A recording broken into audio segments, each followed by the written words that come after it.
Good afternoon, Mr. Matlala. Good afternoon. So Mr. Matlala, you've had quite a history with the police and with crime and some years now, is that correct? Can you please repeat that? That you've had quite a history with the police and criminal activities for some time now, is that correct? With criminal activities? Yes. How? Well, in 2000, you were arrested for possession of suspected stolen property. The matter was withdrawn, you'll recall. In 2000? Yes. That's a long time, yes, but I will say yes here. Yes. Also in 2000, in Silverton, you were arrested for theft out of a motor vehicle. That too was withdrawn. You recall? I don't recall, but I take it. Okay. Also in 2000, you were again theft of a motor vehicle in Brooklyn. That too was withdrawn. You recall? Yes. Then in 2001, in Cineville, you were arrested for burglary at a residential premises. In fact, you were convicted of that. Is that correct? Yes. And what kind of sentence did you get? 4 years. You served it. Yes. 2006, cash in transit, you were acquitted. Yes. 2011, theft of a motor vehicle, it was withdrawn. Yes. 2012, house robbery, possession of suspected stolen goods, withdrawn. Yes. 2012, Brooklyn, common assault, withdrawn. Yes. 2012, in Mamelodi, possession of housebreaking equipment, withdrawn. Yes. 2013, in Alberton, house robbery, withdrawn. Yes. 2015, Silverton, carjacking and possession of suspected stolen goods, withdrawn. Yes. 2016, possession of a firearm without a license, impersonation of a police officer, resisting and obstructing or assaulting a police officer, withdrawn. Yes. 2018, attempted murder, withdrawn. Yes. That's quite a checkered history. Most people don't rack up that kind of history with the police. Would you agree? Would you agree? Agree what? Most people don't rack up this kind of history with the police. I don't know that. You don't know that. And how is it, Mr. Matlala, that you lived such a charmed life? Out of that entire list of activities, you were only convicted once. How did you manage that? Or were the rest all just nonsense charges? Nonsense? Yes, were they just nonsense charges? No. How is it that you were, everything was withdrawn or you were acquitted? Was I supposed to be convicted? Well, if you were guilty, yes. Yes, if I was guilty. Yes. Yes. So you're saying you weren't? That's why they were withdrawn. All of those? Yes. I see. So, despite this long history of what I regard certainly as a checkered past, you have a long history of dealing with police officials, and you have unusually close access to very high-ranking officials. Why is that? Why do I have... Mr. Matlala, we're not going to get anywhere. I have 30 minutes. It's a short period of time. I could spend easily 3 days with you. Yes. So please listen to the questions. I don't want to answer something that I don't understand. Please listen to the questions. Yes. And try and answer the question. Don't repeat what I say. It's not helpful. You have a long history with the police. And yet, despite that, you have unusually close access to high-ranking officials. Why is that? I wouldn't say I have close... like I said before, it's not only high-ranking officials. It's different people. So they are part of them. I see. So, you know, I've been a prosecutor for 26 years. I've been in Parliament for 14 years. And I don't have any generals in the police on speed dial. Yet you have an entire list full of them. How does that happen? Some of them was because of the contact that I was having with them. Yeah, and the rest? It's people that I know. You just know them? Yes. I see. So what legitimate basis does an ordinary businessman have to have this level of access to police leadership? I don't understand how I must answer that. It's fine, then we'll move on. Did any police official ever question why a private individual like yourself had such close access, deep connections with high-ranking police? No.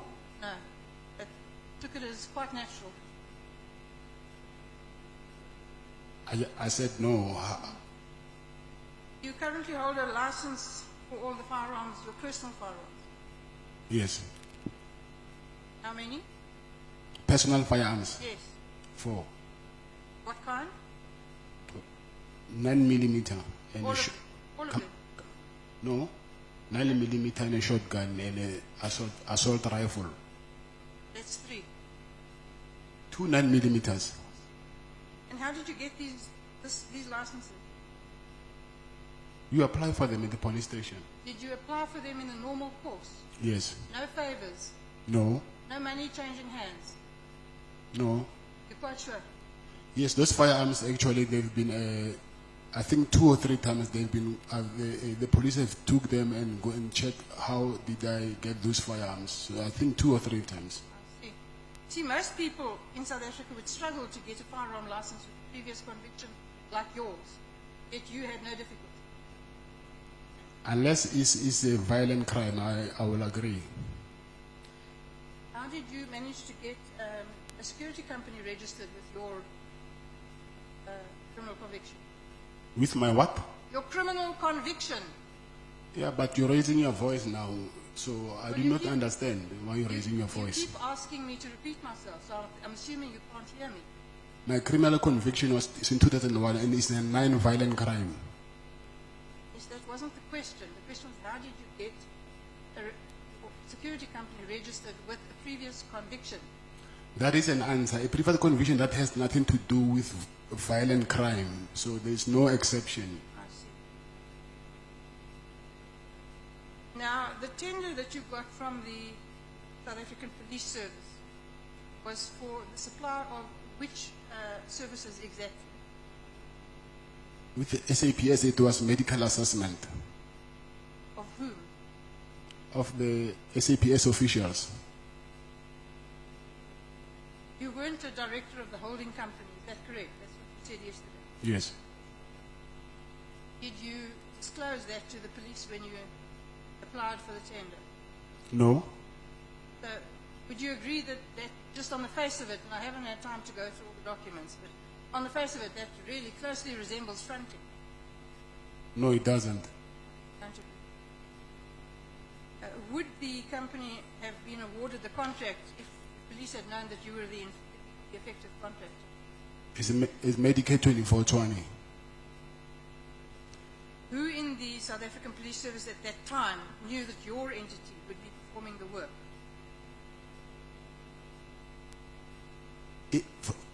From the SAPS, Yes. no police officials are performing work on my behalf. You testified that you met Taylor for business engagement. Okay? For business engagement, yes. Yes. And your idea of the business engagement was to complain about the problems you were having, and then he should facilitate some means of assisting you. Yes, that's right.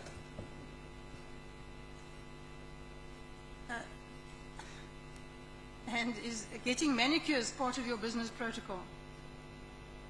Getting a manager, Manicures, having your nails done. manicures, Yes. it's part of what? Your business protocol.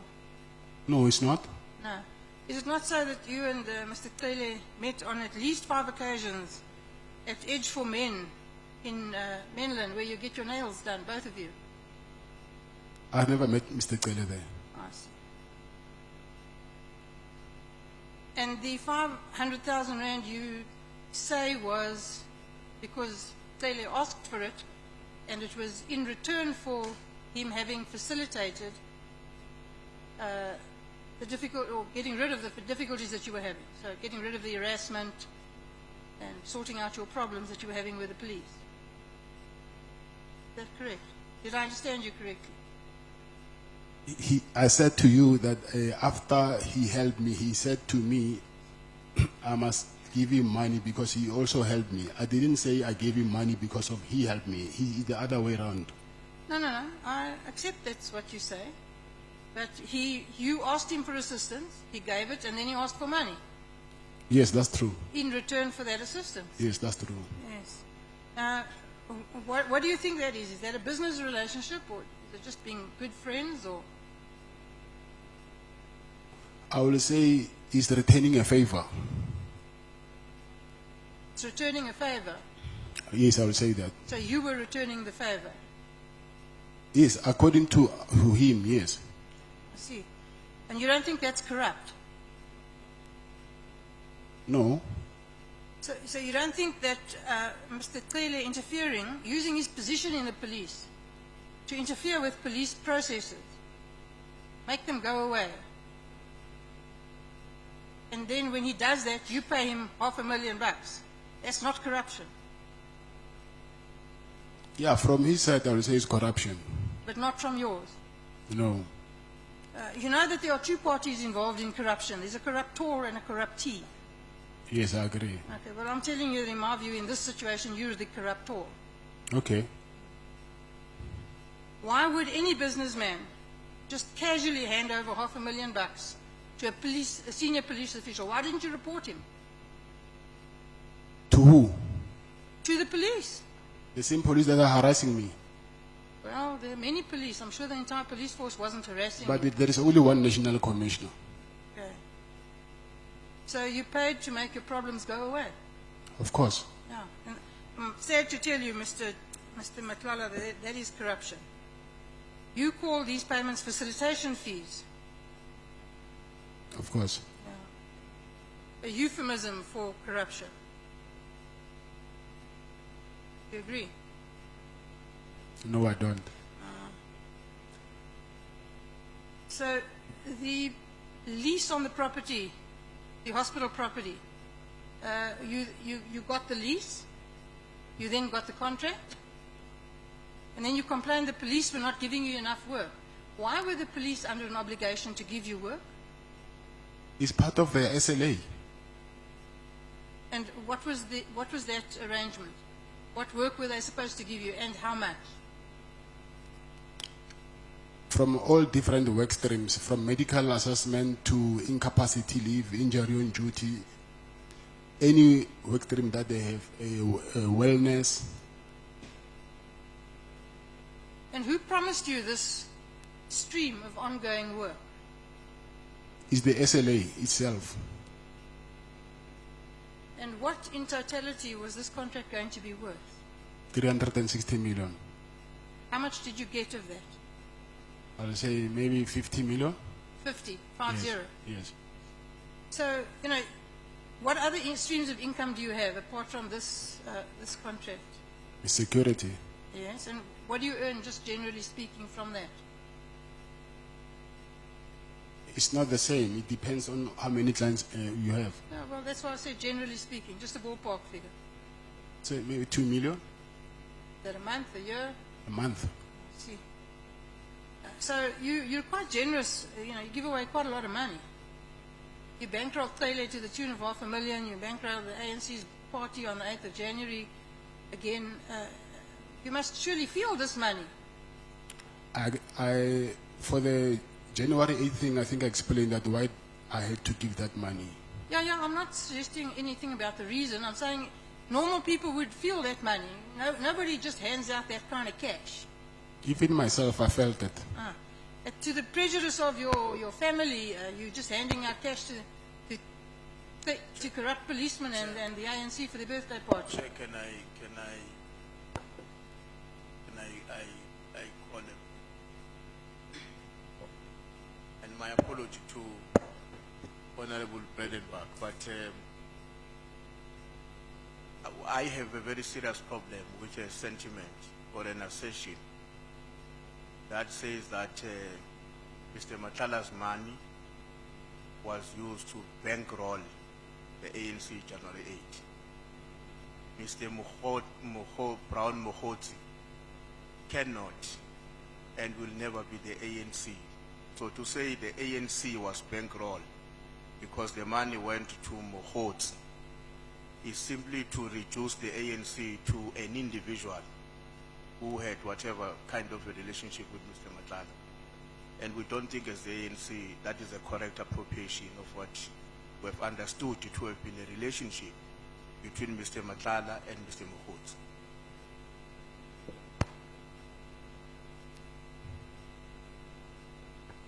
Did Mokgotsi ask you money in the name of the ANC? Not in the name of the ANC. He asked me money, and then he said he was working with the minister of the police, who is in the ANC. Okay. The point is sustained, Chief Whip. Honorable Malem. No, on a point of order.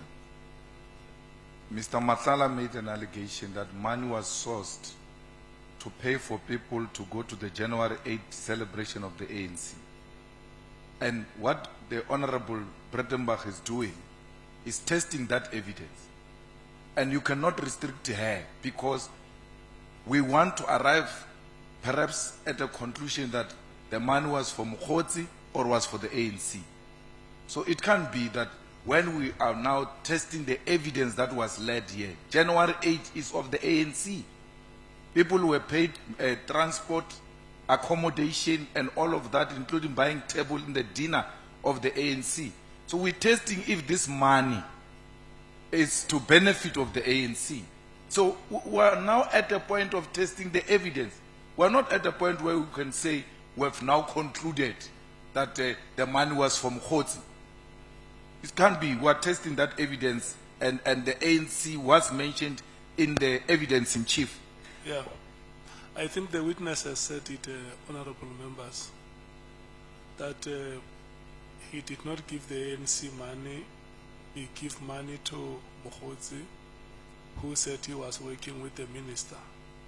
So the matter can be brought further. For now, it has not been proven that the money was used to bankroll the ANC. And that comes from the mouth of the witness. He says, yeah, you can continue testing it if you want to test it. The witness is here, he will respond for himself. But like I said, that point of order was sustained. Thank you. What did you give the money to Mr. Mokgotsi for?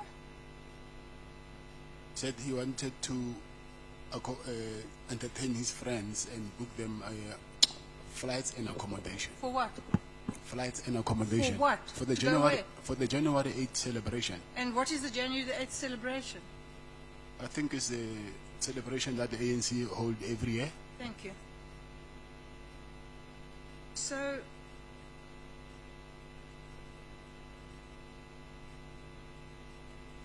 the truth is that you received 50 million on that contract that had run for how many, what period of time when you received the 50 million? What period did that cover? I will say from maybe, I'll say from end of September until January this year. End of September from which year? So, 2024. okay, so that's not very long.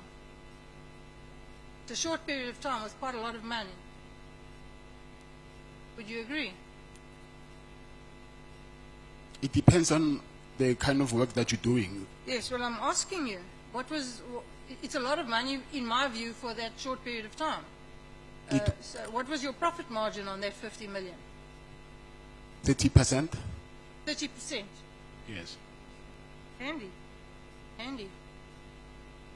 And so, you know, it would appear to me that these massive payments were just not justified, that they were just rubber stamping money into your account. Would you agree? No. No. Your business depended heavily on the police service contract, is that correct? Yes. And that's why you were desperate to keep the contract alive?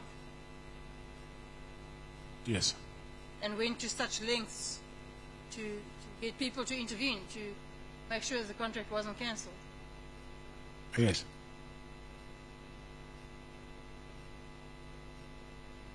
And the payments that you made in order to ensure, or to try and ensure that the contract wouldn't be cancelled, are nothing more than bribes in just common parlance, is that correct?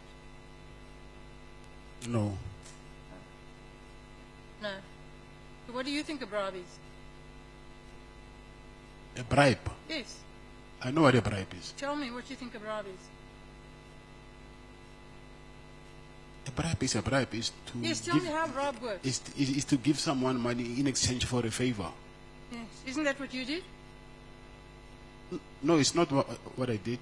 Did you not give Taylor $500,000 in exchange for a favor? If you were in my shoes, you will do it as well.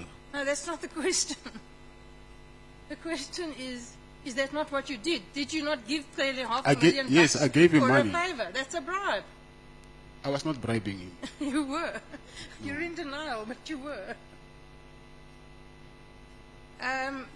Jerry Boshocha is a good friend of yours. Yes. Not a very nice man. Busied himself with the drug trade and so on. You agree? Yes, I agree. Now, are all your friends involved in criminal activity? No, Well, how many of them are? quite a lot. Quite a lot. That doesn't bother you? Say that again. That doesn't bother you? You saying how many friends I have? Yes. How many friends? No, I said how many friends of yours are involved in criminal activity? Oh, criminal activities. I'm sorry. I didn't get that. I Okay. didn't get that. I thought you were saying how many friends I have. No. I'm sure you have many friends. How many are involved in criminal activity? I don't know. Well, you knew that Mr. Boshocha was. Yes, I know. Do you admire people who involve themselves in the drug trade? No, I don't. Why? That's what they do. I cannot dictate what other people must do with their No. own lives. I absolutely agree with you that you can't dictate what other people do, but you can decide who to be friends with. Yes, I can be friends with you today. And next week I hear that you're doing something which is not aligned with what I like. And then what would you do? I'll let you do whatever you're doing. And you still remain friends. Yes, on conditions. What conditions? What conditions could there possibly be I can for only, remaining friends with a criminal? I can only meet you at church. Hey, Wena. You lent money to somebody who you knew manufactured drugs and then sold them at a huge profit to South Africans who go bent under misery and poverty. And your friend and people like him, keep them there. That doesn't bother you. It does. But you still gave him money. Yeah, but that money was not for that. You don't know. You just said yourself you don't know what it was for. Exactly. I'm saying when you ask money from me saying you want to buy bread, whether you lie to me or not, that's you, but I gave you money for what you asked me for. You know, Mr. Matlala, you're a clever man. That's very clear. You're not a stupid man. You've been around. You know about business. You know about crime. And you are not the naive person you're trying to portray. I don't believe you for 1 minute.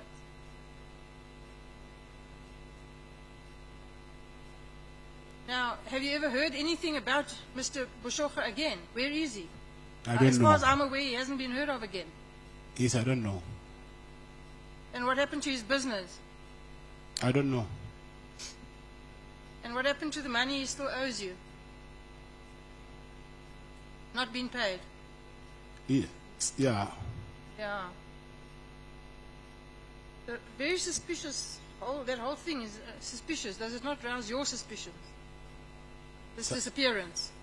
It's suspicious. Yes. Of course it's suspicious. Yeah. Where's his wife and his child? At their house, I think. They've returned, just not him. They've what? Have they returned? It's just him that has not returned. They were never kidnapped. Oh, they were never kidnapped. They were never Oh, kidnapped. I see. I thought they were all kidnapped. When you traveled to KZN to meet Mr.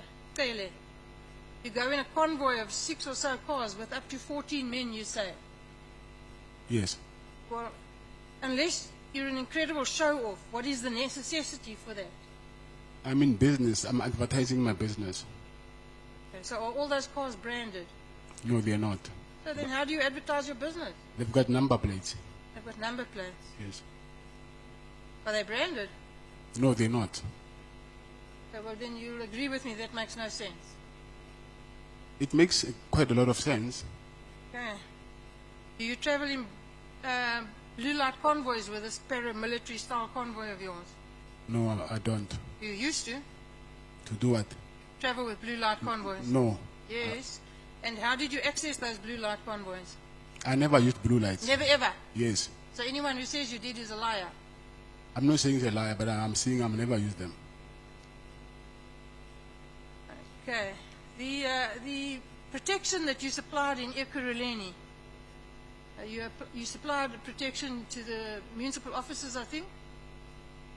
Correct me if I'm wrong, and also sometimes to the mayor. Is that correct? The mayor is How did that happen? through by then he was a chief of operations, Who? Mr. Julius Mkhwanazi. So he arranged for your company to protect the mayor of Ekurhuleni. Yes. And did you get paid for that? No. Did it free? Yes. Now that's not a very good business model. It is. Okay. You donated vehicles to the Ekurhuleni Metro Police. Yes, I did. Why? Like I said before, I wanted to do medical response for them.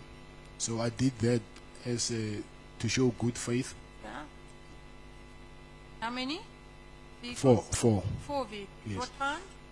It was 2 BMWs, 1 Mercedes, 1 VW Golf GTI. Don't mess around. And was there any benefit from this donation? No, there was no benefit at all. Did no business flow from it? I was expecting it, but it never happened. Also, not a very good business model. It was. The intention was... I see. So I would suggest to you that the reason that you drive around in a convoy like you do got nothing to do with safety. It's just to promote your image and intimidate people. I don't agree with that. You don't. Do you have any links, business relationships with anybody who's a member of the Boko Haram gang in Pretoria? No. You don't, or you're not aware of it? No, I'm not. So you don't have those relationships? No. You've admitted to bribing, although you think it's not bribing, police. Have you bribed anybody else in the criminal justice network? Have you bribed judges? Have you bribed prosecutors? No. Have you done favors for them? No. Have you given them gifts in No. exchange for favors? No. No. So I've only got 5 minutes left, so I'm going to wrap up. In my view, Mr. Matlala, you're not a businessman. You're a crook. I am. You're a thief. You're a fraud. And you're corrupt. And the problem in this country today is that people like yourself clothe yourself in the respectability of calling yourself a businessman when you are nothing but a dishonest thug. You make an illicit fortune by stealing from the poorest of the poor. It's people like you and your associates that have robbed generations of South African children of their futures. Shame on you, sir. I'm finished, Chair.